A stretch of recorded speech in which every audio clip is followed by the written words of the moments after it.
La naissance d'Abel. Dans le verset précédent, nous avons vu la naissance de Caïn, le premier enfant né d'une femme dans l'histoire humaine. À partir de ce moment commence la multiplication de l'humanité en dehors d'Éden. L'Écriture continue en Genèse chapitre 4 verset 2. Elle enfanta encore son frère Abel. Abel fut berger de brebis et Caïn fut cultivateur de la terre.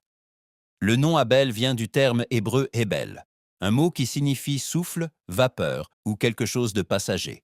Dès le début, l'Écriture rappelle la fragilité de la vie humaine après la chute. L'humanité commence à se multiplier, mais elle vit aussi sous la réalité d'une existence brève et fragile.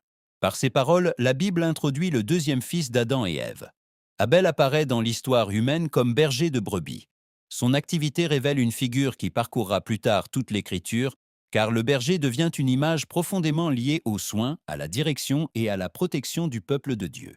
Tout au long de l'histoire biblique, nous voyons que d'autres serviteurs de Dieu ont exercé ce même métier. Jacob a gardé des troupeaux, Moïse fut berger dans le désert avant d'être appelé à libérer Israël, David fut aussi berger avant d'être établi roi, et finalement Jésus-Christ lui-même se révèle comme le bon berger qui donne sa vie pour ses brebis.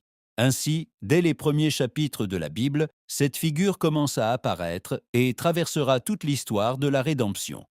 Abel entre dans l'Écriture comme berger, et avec lui est introduite une image qui plus tard pointera vers le soin de Dieu pour son peuple. Ce passage nous rappelle aussi que chaque vie apparaît dans le dessein de Dieu.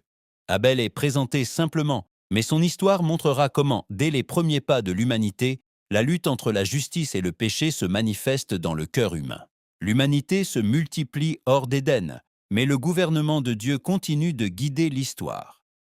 Dès ses premières naissances, l'Écriture commence à révéler comment le plan divin avance à travers les générations jusqu'à son accomplissement final. L'écho de la voix de Dieu.